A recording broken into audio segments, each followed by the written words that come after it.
caching catches up, so it should be, I'm going to check it, and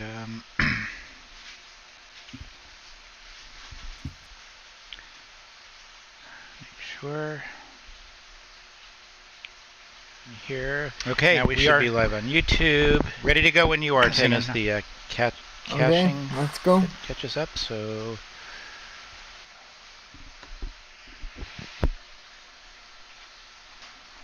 We good? Yep. Hi everyone, my name's Tagen Marshall. Welcome to the Canadian Philosophy Show. I am your leader today, but I am here with two esteemed co-hosts, and they are, we'll start with Nikki. Hi, my name is Nikki. I go by Nikki. My full name is Nicole Kirigin.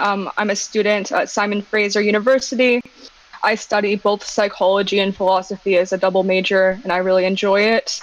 And I'm here to expedite my learning process. My learning style is really good, really accustomed to discussing ideas and getting them out there, and that's kind of how I consolidate the information in my head. So I really take this experience as a great learning experience, and I'm glad to be here.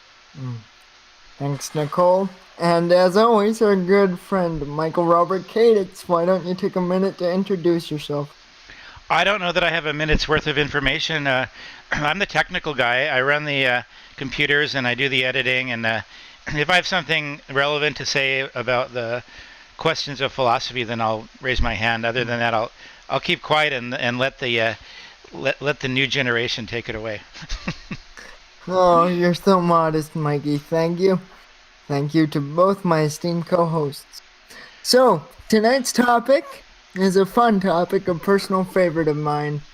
Tonight we will be talking about Thornton Wilder and his play Our Town, focusing primarily on the themes of relationship, freedom, human experience, and how we look at things in the world from a philosophical, primarily existential perspective. So before we dive into all that heavy stuff and the main points of the play, let me just give you a very brief summation of what Thornton Wilder sets out to achieve in his work, Our Town. Our Town centers around, well, go figure, a town, but centers around the life primarily of Emily Webb and George Gibbs as they go throughout their high school life and adulthood, how they encounter the world and how they interact with each other. One of the primary features of Our Town, which becomes evident from the very beginning, is the fact that there are no props, which seems weird until you understand that Thornton Wilder's primary motivation is to demonstrate that we as human beings are lacking the ability to see the world for what it truly is. We are caught up in our own day-to-day experiences so much to the point that we rob ourselves of the opportunity to see what is truly going on around us, whether that is day-to-day actions or personal relationships, or even, as we see near the end of the play, our own mortality. So we're kind of going back to one of my very first shows with the team on Legacy on this one as well, because that all factors in to Emily's character development.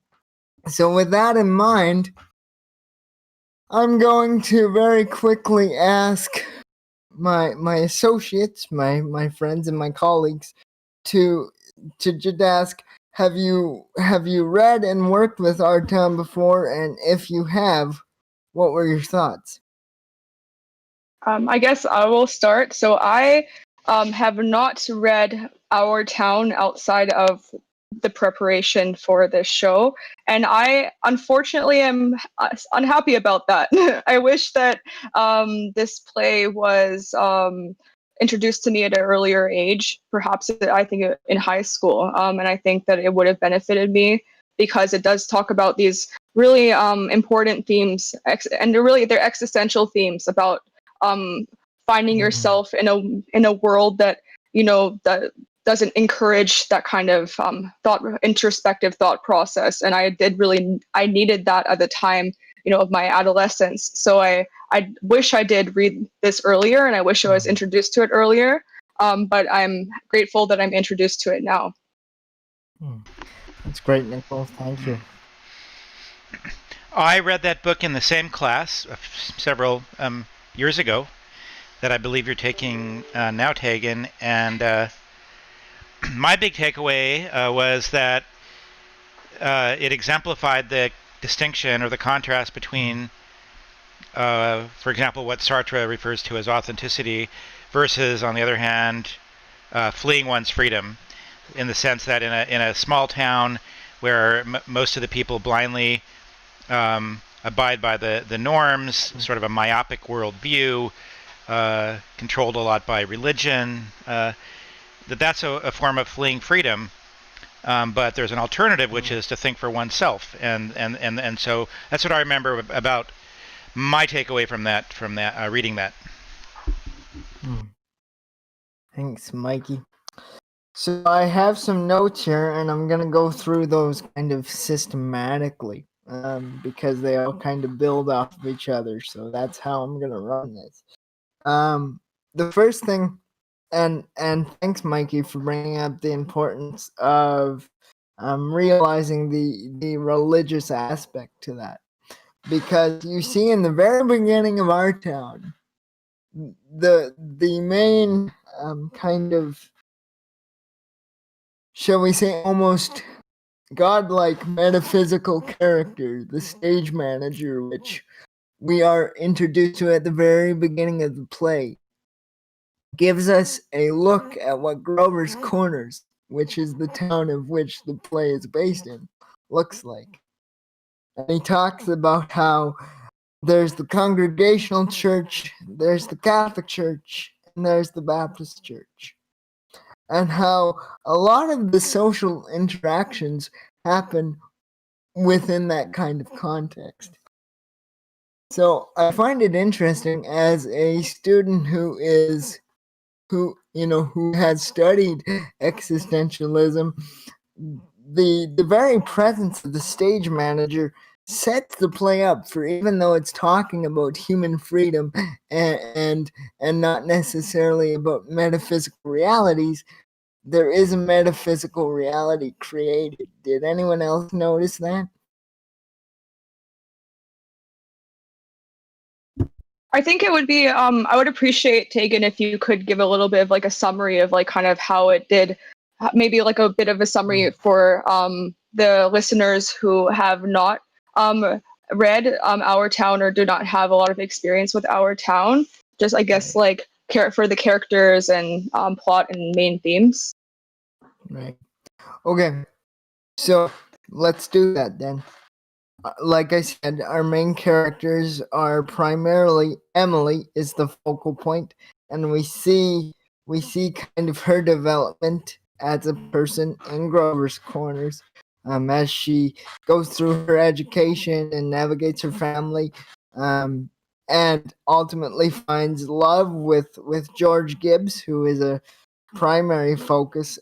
That relationship is a primary focus of the play as much as Emily's development is. The stage manager is the first character we're introduced to.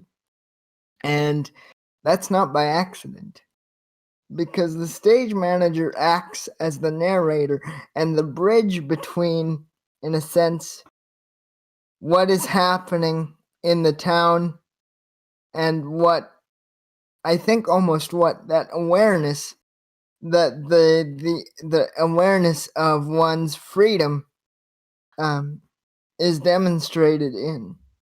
because the stage manager is aware of all the things that have happened. So he is walking you back through the events of the play. Emily is a teenager, a young girl who is very full of energy, full of life, full of goals and aspirations. Grover's Corners, on the other hand, is a town which is very systematic and very regimented in terms of this is the way we do things. In fact, there's a line which, as I rewatched the play tonight, I was reminded of. We see Emily sitting at the breakfast table. And of course, there's no breakfast because there's no props. And like I said earlier, the whole reason there is no props is to demonstrate the fact that we are not aware of what is in front of us, what we are experiencing. We're caught up in our own personal worlds and aspirations. So Emily and her brother sit at this breakfast table, and Emily's brother is reading a book. And Mrs. Webb says, no books at the table. And Emily's brother says, but Mama, I need to know everything about Canada by 10 o'clock. She says, well, you know the rules. No books at the table. And slow down. I would rather, slow down eating, that is. I would rather have kids that are healthy than bright. And Emily, because she already from this outset has a different perspective on life and on the world, says, but Mama, I'm both. You know I am. I'm the smartest girl in school and stuff like that. She's like, I know my own potential and I know my own abilities. To that, her mother responds, eat your breakfast. That shows to me that there is in a sense not only mistrust of questioning our realities, questioning our abilities, questioning the status quo, but also an insecurity that, well, what does she have that I don't have? And it's the same thing we see throughout our town, where the people who question or the people who are different are very soon to be corrected to say, that's not how we do things here. So it's important to know Emily as being this free person, this free thinker.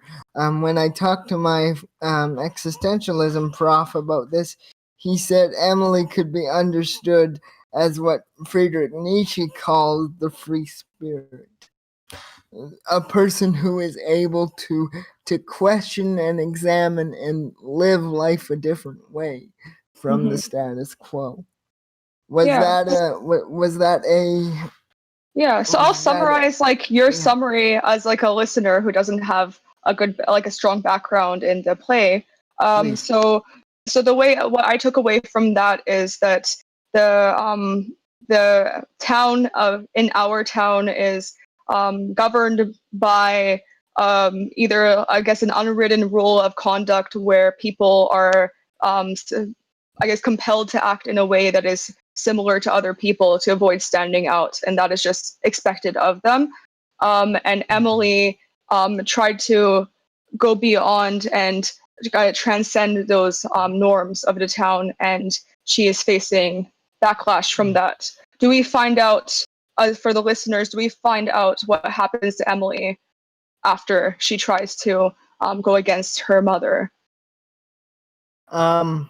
Well, we see that even though Emily experiences glimpses of the awareness, she still, like most of the people in Grover's Corners, falls back into the status quo, falls back into what was expected of her. but Mhm. never gives up her individuality, which I think is huge. There's another scene, again, at the very beginning of the play, as we're introduced to Mrs. Webb and Mrs. Gibbs, Emily and George's mothers, where he says, "Here's Mrs. Gibbs' garden. Here's Mrs. Webb's garden. They're exactly the same, except for one has some sunflowers in it. Everything's the same. There is this group conformity, which Emily tries to break. Now, we see in Emily's character arc, spoilers, that she dies. And she dies, if I remember correctly, giving childbirth. And so the stage is set up in a very particular way. There's the seminary, the cemetery, and then there's Mrs. Gibbs. There's the church organist who we find out committed suicide, and so many others who had passed away. And Emily comes in, and she asks a very poignant question. How long does this feeling last? That I am still one of them. Because obviously she has physically transcended Grover's Corners. But in that physical transcendence, she is also starting to have her eyes opened to the reality, to the world in which she is now leaving behind.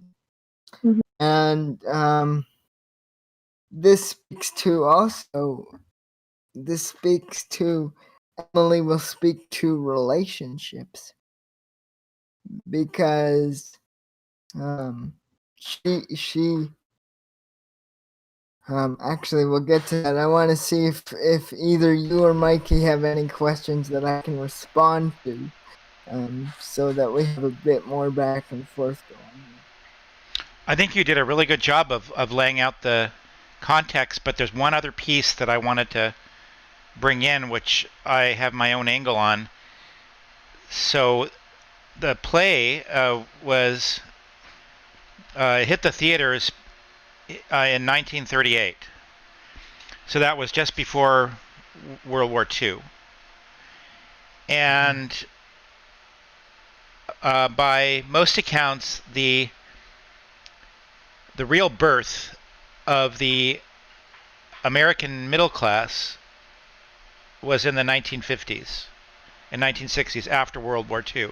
So after World War II, there was a great economic expansion in the U.S. and in North America, and along with that came middle class and middle class values and more free time and sort of a cultural enlightenment. I mean, we know about the 60s and the experimentation and the questioning of authority, the cultural revolution of the 1960s, which continued on into the 70s, the birth of many sort of health and wellness movements. It wasn't just sex, drug, and rock and rolls, but it was also exploration of, est and all kinds of human growth potential, human potential movements. So there was this huge interest in free thinking and in alternative thinking. So I'm going to make a claim here. I have a theory that this play was a foreshadow of that, what was to come, and it foreshadowed, what I would say was, an existentialist movement that accompanied the growth of the middle class in the 1950s, 1960s, 1970s. And, many of those values, not all of them, there's been some backlash, but many of them are still with us today. So I see the play and the book, Our Town, as foreshadowing a questioning of authority, questioning of old values, and an existentialist exploration of meaning in this life. now in this life rather than promise of meaning in an afterlife. That's my slice of it here. What Well, do you think of that? I can corroborate Michael's point here, because I also know that around that time, pre World War II, there was definitely an existentialist movement. There's a very strong existentialist movement in France, and that was happened with the onset of thinkers like Jean-Paul Sartre, who actually ended up popularizing philosophy during that time. One of his speeches, there are several. I forgot the exact number, but over I believe over 100,000 people came to see him speak, and that sort of popularity for philosophical thinking is not necessarily mirrored today, but we definitely took a lot of those ideas and applied them into our own society for today. And I do corroborate what Mikey is saying about the history there. No, I totally agree, and it's interesting you both reference the war and stuff like that, because in our town, in the very beginning, in the beginning sequence, we are introduced. We're introduced to Dr. Gibbs, so George's father. We are introduced to the milkman. We are introduced to Mrs. Gibbs. We are introduced to Mrs. Webb, etc., etc., etc. These key figures. But we're also introduced to the paper boy, Joe the paper boy, who we're told, or it's implied, that he had some sort of knee injury, because Dr. Gibbs asks him, how's your knee today? And he says, fine, rarely think about it. And they make a joke about how the knee can tell him if it's going to rain. But we discover from the stage manager, again, because he's retelling these events, he's showing us these events, that Joe had a scholarship to MIT, was a very, very, very, very, very bright boy, and then went to fight against the Germans and was killed in action. And it is said that life was taken away, and the stage manager says something to the effect of, why he had a bone to pick with the Germans, we'll never know. So you see even then, it's referencing current events going on, or just recent events, to say that, yeah, we need to be questioning why this happened, so that we can be better prepared to understand why these things happen in the hope of preventing them. Yeah. I guess I have like a question or a comment that is maybe a bit out there. But I do kind of want to investigate this. So Joe, like the paper boy, he represented routine in a society, because he had a routine of delivering papers to the same people each morning, and that represents kind of the sameness of daily life in growers' corners. So, and generally the play Our Town is emphasizing the sameness and routineness, and of kind of that herd mentality of trying to fit into society. My question here, and I guess I am potentially moving the conversation and applying it to our life right now as we see it, is there a reason why human beings resort to herd mentality, sheep mentality, and that sort of routine?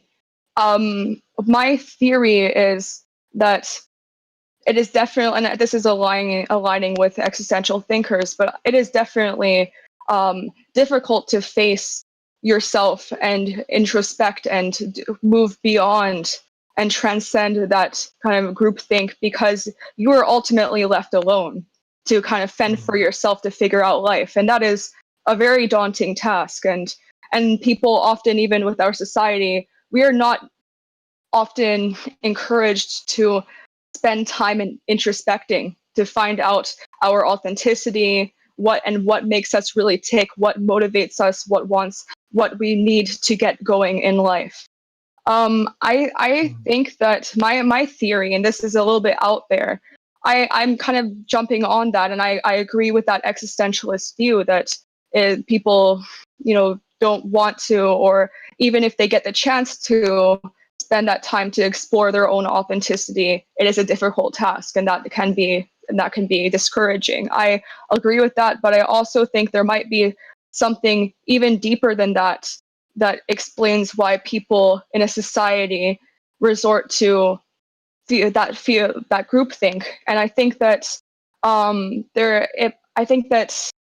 that routine, that sense of routine, that sense of belonging, and that sense of, I guess, fitting into a society is protective of human sanity. And that is the case because we do not have a good alternative to that form of society and that form of, I guess, protectionism. And I guess we can move past that when we do create, I guess, a safe haven for, I guess, people who are spending lots of time introspecting and finding time to be authentic and to go undergoing that difficulty. But as of now, I guess of my evaluation of our society, that is not encouraged outside of maybe a small minority of people. I would say that people I've taken philosophy classes with or like maybe 20% of them think like that. But the majority of people I've met in my life do not have that chance. And I guess this is just this is just kind of me maybe rambling a little bit, but that is something I've been kind of gripping with, and I've been making a little bit of these associations between existential literature and philosophy and our daily life now. So I kind of I'll open this up to both of you for what do you think about that. Mike, go ahead. They're gonna hear my voice way more than they're gonna hear yours, so go ahead. Yeah, overlapping with what you said, Nicole, I'm thinking about education and literacy, and you talked about philosophy being one of the avenues that teaches intellectual literacy and critical thinking and helps people question authority, question the line, and I certainly question my professors a lot. Tagen, ask the professors if they remember my questioning them. But I read a book back in the I think it was in the 1980s called Illiterate America, and it was written by Jonathan Kozol, Kozol, and he made a really strong argument that there's at least two types of literacy. Usually when we talk about literacy, we mean reading and writing, but there's an intellectual literacy, which relates to what you were talking about with philosophy, Nicole. And so if a little village in where was Grover Corner? Somewhere in rural United States, right? I believe it was Connecticut, wasn't it? Okay, it was a rural area. If some little town, my guess is back then, was the church was it the school, the church? In the play, I don't remember that detail in the play. I can't remember either because I just watched the ending scene because that's what I work with. Right. So what I'm saying is that my guess is that that you might say there may not have been a lot of intellectual literacy. I doubt that the education system at that time in that place taught a lot of critical thinking or taught a lot about what we learn at SFU or VIU or something like that. So it would be almost unreasonable to think that people would be able to rise above that when they didn't have the tools with which to do that. So it's sort of a small town like that, especially in that time. I think they still exist today, but especially in that time, with, I guess, a very limited education, which was probably the 3 R's and religion, and not a lot of critical thinking, it forms sort of a positive feedback loop. It just turns out more people that think in the same mold. And it would be unusual for someone to rise above that. But in the play, we see some rising above it, which I believe is the purpose of the play, to show that it is possible for exceptional people to rise above the myopic thinking.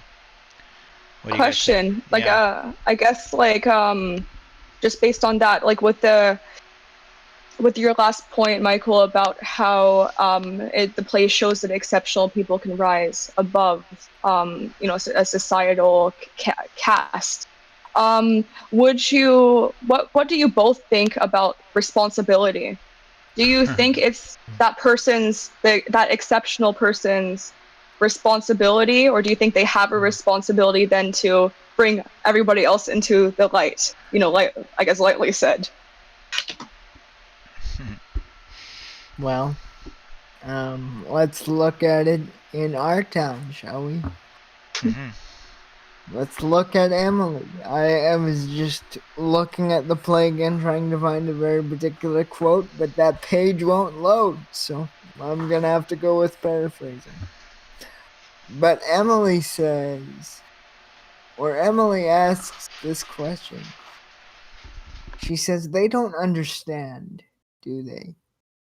They aren't able to perceive, is what she means. They're not aware of what it truly is.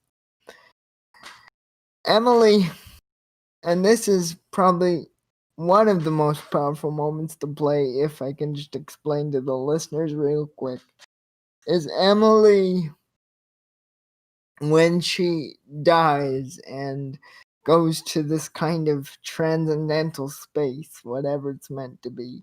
We'll just say it's the space of becoming fully aware. She wants to go back. She wants to go back because she wants to experience it again. She wants to live again. She wants to be fully alive and not limited by the life she used to live. And everyone tells her, don't go back. It's only going to make it harder for you. But she goes back anyway. She says, I'm going to choose the happiest day of my life. And they say, don't do that. Choose an insignificant day. Because you are... And so she chooses her 12th birthday. She goes back. And she's looking off stage. And she looks to the stage manager and says, can I go in? And he nods and she goes in. And she interacts. She says, I'm here, Mama. I'm right here.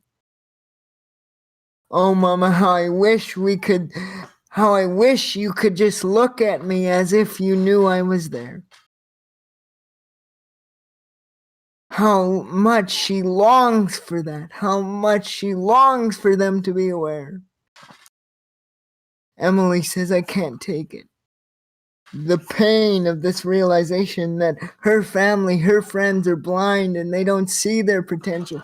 They don't see their ability to be free. They don't see their ability that, as Sartre says, you were born free. Mm-hmm. But you opt to live in bondage. And there's also, sorry to interject. I think, like, from my understanding of the play, I think also in Emily's longing, there's also that longing of companionship and love as well in that emotion. And that is one of the main themes that I got from the play, about the importance of realizing and appreciating your relationships at the time, like every single day, whenever you can, and don't just wait for, some sort of moment to appreciate them. Do it at this moment, at this present time, because you never know when you won't be able to do that again.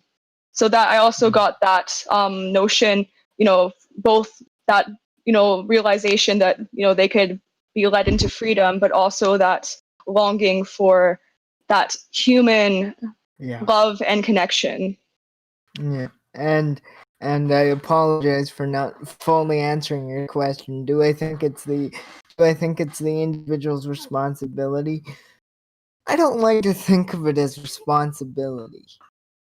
I think it is the human being's gift to share what they have learned, to allow other individuals to become more aware of their own potential. And Nicole, you brought on the next topic I wanted to talk about. But I'm going to let Mikey respond before I briefly talk about relationships and how to look at that through the text. Oh, good. You're going to bring your new philosophy of love course into it? Oh, man. I really want you to. Me, but we'll I want you to. I want to hear it. The only thing I have to say before you do that is I'm reminded of Nietzsche's recurring time. And I'm wondering whether we might view really good point. Well, I know that although Nietzsche didn't call himself an existentialist, that many do consider him to be one of the early theorists that led to existentialism. So I know that one of the views of Nietzsche's purpose in the recurring time model, where you're doomed to repeat whatever the doctrine of the eternal recurrence. That's what it is. Eternal recurrence. Yeah. So whatever I do now, I'm doomed. I will have to repeat it over and over, and therefore it comes from Eastern philosophy originally. Yeah. From like Buddhism and Hinduism. Yeah. So many view that as Nietzsche's message. You better start making your life worthwhile, because otherwise you're going to have to live in misery eternally. It'll keep coming back. Yeah, he doesn't mean it like literally, but it's like a thought experiment. Exactly. Like, well, you think like it's a I can probably explain it too. Like, so Nietzsche's doctrine of the eternal recurrence comes from Eastern philosophy. And it's kind of a thought experiment. He doesn't mean it very literally, and a lot of things Nietzsche says he doesn't mean it very literally. He talks a lot of times in kind of like a poetic, symbolism sense, and in this way this is very indicative of that. So the doctrine of the internal recurrence is a thought experiment, and it just says basically, think of yourself in this present moment. Would you want to relive this present moment for the rest of your life into eternity? If no, you are not living your life correctly, and you're not searching for your own authenticity and your own meaning. And of course, like you could say something like, well, if I'm working right now, I need to work and I need to make money. Yeah, like he doesn't really mean it like that literally, but it is like a thought experiment to think about, like, okay, am I like actually wasting my life right now? Can I actually do something?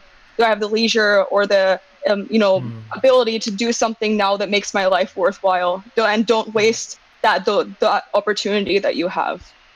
Right. So Nicole, thank you very much because of your Nietzsche expertise. You helped me make my point, which is, and I'm going to say that Wilder is also doing a thought experiment in our town, because obviously Emily, someone can't literally go back and go visit their past, at least not yet, right? So it seems like Nietzsche and Wilder are giving the same message, but in using different mechanisms. So with Nietzsche, it's because you better live your life in the way you want to live it, because you're going to have to keep repeating it. Whereas Wilder is saying, well, you better live it the way you want to live it, because you're going to die. And the latter is more the existentialism that developed after Nietzsche. So that's the point I wanted to make, which is that Wilder is giving the same message, but in a very different way. And that's all I wanted to say. And thank you, Nicole, for your Nietzsche expertise. No problem. Yeah, go ahead. That was a great thing to bring up. That actually made me think about it in those terms too. Thank you. See, it's great that you guys are bringing these things up, because Emily and I have a very, very special connection. I wrote an entire paper on how the heaviest weight can be applied to Emily's case in particular. But that's a topic for another day. We talk about relationships in our town. It's important to see what I've already stated previously, that individuals are not able to see what is truly going on around them or the impact events are having upon them. They are asleep. They are not aware of their individuality. They are not aware of their freedom. This is why Emily, going back to her 12th birthday, is so impactful. Because she says, look at me, please. I want to be known, and I want to know you in the way I understand things now. We look at Emily's wedding to George, and she says, because remember, she had told not to choose a happy day. And she says, well, it can't be since I was married then. Another interesting aspect of relationships, which Jim Ayers, my personal relations professor, has posed to us, is what is caring? Is caring emotions, or is caring just something we do?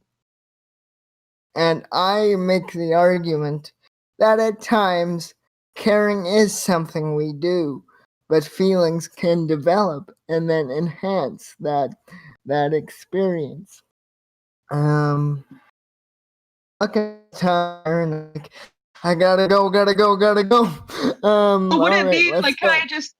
can I Please. clarify? Like, so when you say caring can be an act and it can be an emotion, I guess could you like say then like empathy? You can do an act of empathy without like attaching your emotions to it, or you're like I guess you can attach an understanding maybe, and you can attach an understanding of emotions, but not give your personal emotions into that act of empathy. Would that be analogous?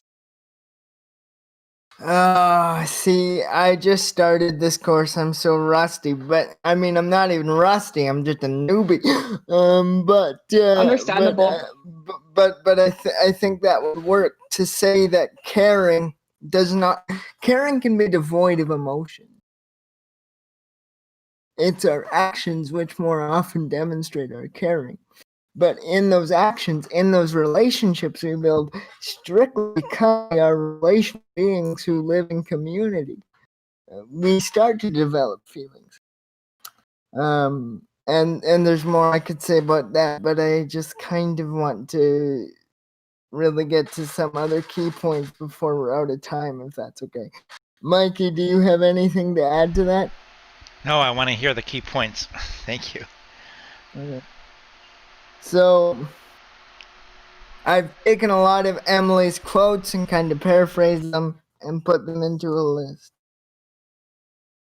Emily, when she first enters into the space of awareness, says to Mother Gibbs, I don't like being new here. It makes me... And that statement, I think, is a powerful statement.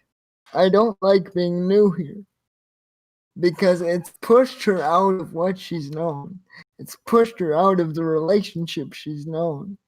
And so she is forced to reevaluate. Because her relationship, even with Mother Gibbs, who she knew in life, is now vastly different. The way she looks at that relationship, the way she looks at George, the way she looks at her mother, the way she looks at her father, is all forever different now. A question, or I guess maybe a comment to that, if that's okay, just to like I guess apply it.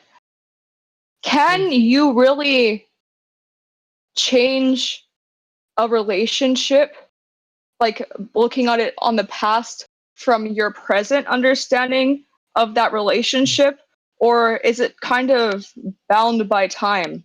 I guess this is a kind of maybe a weird thing to comment on, because we can't go back in time and be omniscient and, or I guess like take an objective view and be like kind of an observer of our past. So I guess maybe it's a difficult concept to grasp because we don't have that actuality.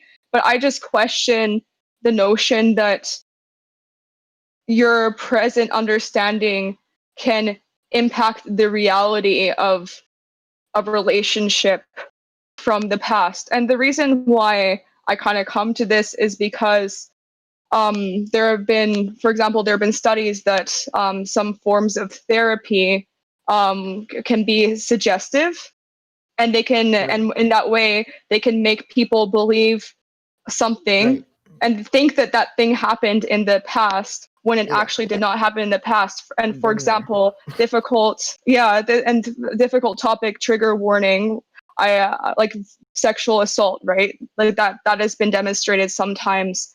Some people, most people, yes, they are correct, like when they say it, and we should like take them seriously. But it has been shown in research sometimes that some therapists can be suggestive and make people believe that something happened in the past when it didn't happen, or vice versa. They can make it think that something didn't happen when it did happen, right? So I'm just kind of highlighting the fallibility of our memories.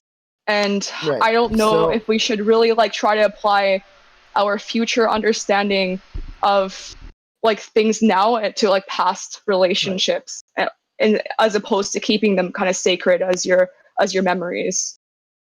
Right. So Nicole, I guess my response and my question, like, can you formulate that in a question so that I can respond to it? Because it's hard to formulate.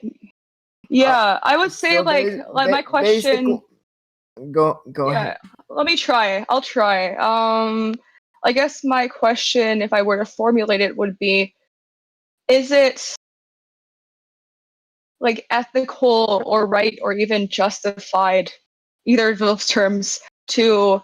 Those are vastly different terms. Yeah, I guess maybe justified is the best one, to look back on and evaluate a previous relationship and change kind of the reality of that relationship, because that is what Emily is doing in a sense, based on your present understanding. But keep in mind, you can look at Emily going back as if she is going into her memories.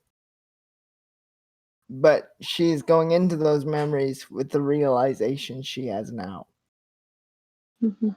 So you raise a very good point that, especially for those who experience traumatic events, it is not always wise to go back into that memory and try to make sense of it, because that can lead to other pitfalls. But what I'm suggesting in Emily's case is, because Mrs. Gibbs and her are legitimately having an interaction, her going back into this memory is painful for her because of what she knows now. Mm-hmm. So just as our understanding of human beings grows, as human beings grows about who we are, there are moments, right? This is why she thinks about George in the state of awareness, and she says, why does it hurt so much? Mm-hmm. Because she's realizing that relationship, I think, wasn't always at the fullest it could have been.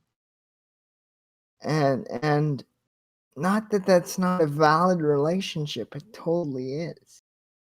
But she's having this realization that I missed out on so many opportunities, that the time to have acted has now passed before us.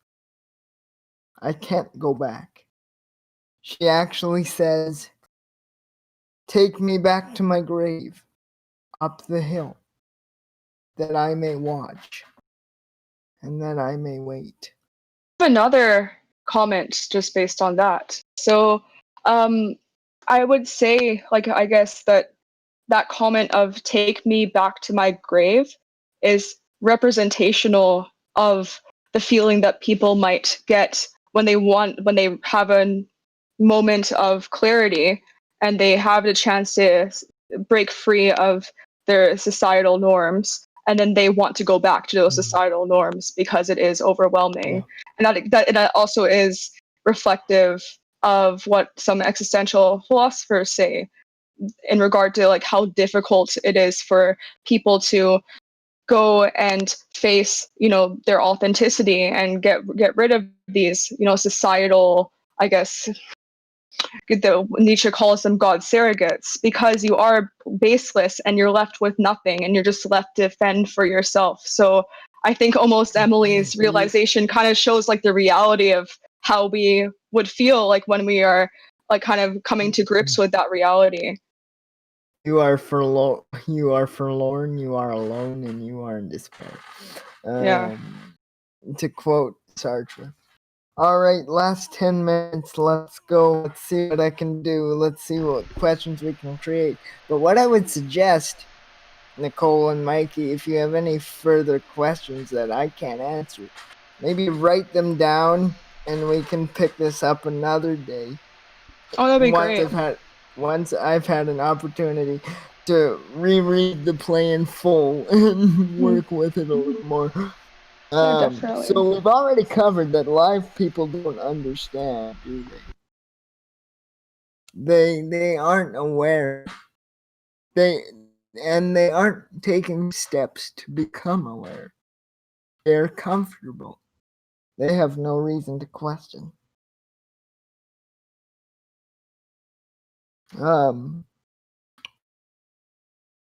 Like I said earlier, Emily asked the question, how long does this feeling last of being one of them? She wants to be one of them again. But because of the way she now understands her previous existence, she can never fully be one of them again. Yeah. And I guess I have a question, and I'll act as the skeptic here. I'll take your spot, Tagen, for tonight as the skeptic. Please. So, and I want to also do this because addressing objections makes, your point stronger if you can adequately address that. So, exactly. One objection to this whole play and this whole idea of existentialism in general is, why should someone give up a life of comfort if they are content in that life for a life of discomfort and, if they truly do value comfort? Right. Well, I would say comfort, great, but it is our job as human beings to be constantly in a state of pursuit of knowledge, a pursuit of betterment. To become comfortable is to actually miss the point of existence, because to exist means to experience things, and if we stay in our comfortableness, we're missing key experiences. Yeah. And when we come to death, this is the point. Death approaches. You may be comfortable, but is this really the life you want to pursue? Mm-hmm. I guess maybe from a libertarian perspective, an objection to that would be that I guess this is the strongest objection I can think of right now, but shouldn't people have the liberty or freedom to decide how they want to live? And if they choose to live a life of comfort and a life of conformity, then who are we to say that they can't do that? But is that really true freedom? Or is that allowing yourself to be absorbed into a certain way of thinking, a certain way of existence? I would say that's a good response. Yeah. Freedom means to be able to change it up, not to be constant. Okay, 2 last points, and I have 5 minutes to wrap it up. So time's ticking along here.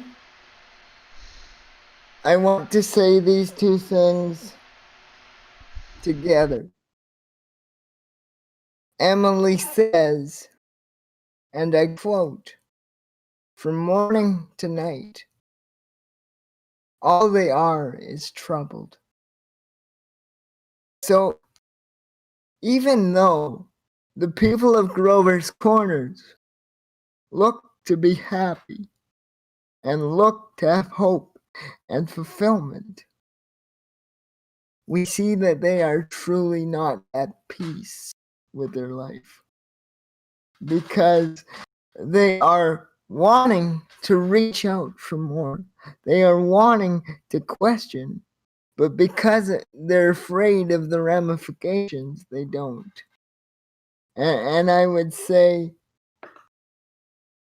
this, and I would say this.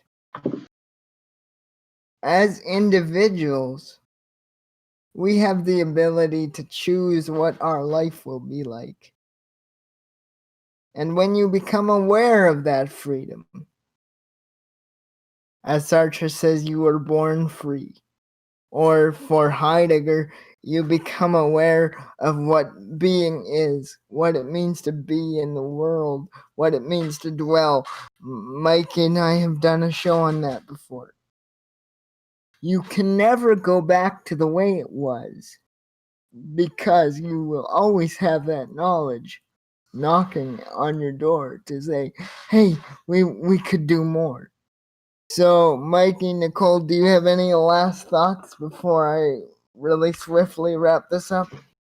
I think this was a really powerful show, and Tagen, I'm really impressed by like everything that you brought forward, and I'm happy to have learned about this play. I think it put me in a good place tonight, made me feel happy with where I'm at, and I just really appreciate that you introduced me to this. So thank you so much. No problem. It's a great joy to be able to talk about this. Michael or Mikey, whichever you feel like being called on live radio, do you have anything to add?